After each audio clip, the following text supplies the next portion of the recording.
Hello and hi friends, welcome back to Krishna's tutorials. TS LAWCET and PG LSET 2021 online application fill చేసి చాలామంది submit చేసి ఎగ్జామ్కి apply చేసుకొని preparation కొనసాగిస్తున్నారు. Very nice. But కొంతమంది స్టూడెంట్స్కి కొన్ని డౌట్స్ అయితే వస్తున్నాయి. సో అందులో ముఖ్యంగా intermediate second year students apply చేసుకోవచ్చా అని కొందరు అడుగుతున్నారు. Degree final year students apply చేసుకోవచ్చా అని కొందరు అడుగుతున్నారు. సో గుర్తుంచుకోండి, మీరు ఇంటర్మీడియట్ సెకండ్ ఇయర్ అయినా డిగ్రీ ఫైనల్ ఇయర్ అయినా లాసెట్కి అప్లై చేసుకోవచ్చు. So intermediate students LLB integrated కోర్స్కి అప్లై చేసుకోవచ్చు. Degree final year students LLB 3 years కోర్స్కి అప్లై చేసుకోవచ్చు. ఇవన్నీ మనం ప్రీవియస్ వీడియోస్లో చర్చించుకున్న విషయాలే. ఏదేమైనప్పటికీ మళ్ళొకసారి మీకు క్లారిటీ ఇద్దామని చెప్పేసి ఈ వీడియోని అయితే ప్లాన్ చేశాను. సో షార్ట్ అండ్ స్వీట్గా చెప్తాను వినండి. మీరు ఇంటర్మీడియట్ సెకండ్ ఇయర్ అయినా డిగ్రీ ఫైనల్ ఇయర్ అయినా అప్లై చేసుకోవచ్చు.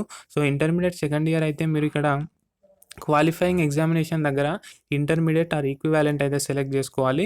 డిగ్రీ ఫైనల్ ఇయర్ అయితే మీరు ఏ గ్రూప్ అయితే ఆ గ్రూప్ నేమ్ సెలెక్ట్ చేసుకోవాలి. BCom like BCom, BTech, BSc, BBA ఈ విధంగా.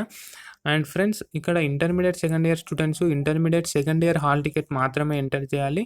డిగ్రీ స్టూడెంట్స్ కోర్స్ వాళ్ళ యొక్క హాల్ టికెట్ నెంబర్ ఎంటర్ చేయాలి. సేమే ఉంటుంది కాబట్టి మీ యొక్క హాల్ టికెట్ నెంబర్ ఎంటర్ చేయాలి. సో ఇక్కడ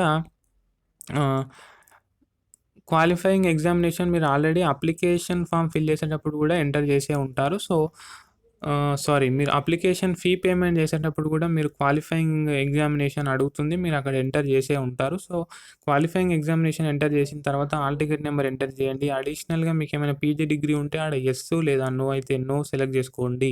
సో ఇక్కడ మీ డిగ్రీ అపియరెన్స్ లేదా పాసింగ్ ఏ ఇయర్‌లో జరుగుతుందని చెప్పేసి అడుగుతుంది. అంటే మీరు ఏ ఇయర్‌లో డిగ్రీ ఎగ్జామ్ రాస్తున్నారు లేదా ఏ ఇయర్‌లో మీరు డిగ్రీ పాస్ అవుతారు అని అడుగుతుంది. సో మీరు ఇంటర్మీడియట్ సెకండ్ ఇయర్ అయినా డిగ్రీ ఫైనల్ ఇయర్ అయినా మీరు 2021లోనే ఎగ్జామ్ రాసి 2021లోనే పాస్ అవుతారు. సో అక్కడ 2021 సెలెక్ట్ చేసుకోండి. అప్పుడు మిమ్మల్ని పర్సంటేజ్ ఇన్ క్వాలిఫైయింగ్ ఎగ్జామినేషన్ అయితే అడగదు. సో మీరు చాలామంది కన్‌ఫ్యూజ్ అవుతున్నారు. ఇంకా ఎగ్జామ్స్ కాలేదు. 5th సెమిస్టర్, 6th సెమిస్టర్ కాలేదు. కొందరికి 5th సెమిస్టర్‌లో కొన్ని ఎగ్జామ్స్ అయ్యి కరోనా కారణంగా మనకు Telangana state council of higher education exams అన్ని పోస్ట్‌పోన్ చేస్తూ నిర్ణయం తీసుకోవడం జరిగింది. సో ఈ నేపథ్యంలో స్టూడెంట్స్ కన్‌ఫ్యూజ్ అవుతున్నారు. ఈవెన్ 5th సెమిస్టర్ ఎగ్జామ్స్ కూడా కాలేదు. మరి మేము అప్లై చేసుకోవచ్చా? ఎలిజిబిలిటీ ఉంటుందా? ఉండదా? అని చెప్పేసి అయోమయానికి గురవుతున్నారు. సో మీరు కంగారు పడాల్సిన అవసరం లేదు ఫ్రెండ్స్. ఇయర్ ఆఫ్ అపియరెన్స్ అయితే అక్కడ సెలెక్ట్ చేసుకోండి 2021 అని చెప్పేసి. సో పర్సంటేజ్ ఎంటర్ చేయాల్సిన అవసరం అయితే ఏం లేదు. సో మీరు అక్కడ ఇయర్ ఆఫ్ అపియరెన్స్ 2021 అని సెలెక్ట్ చేసుకోండి, సరిపోతుంది. So that was all in this video friends. Thank you. Have a nice day.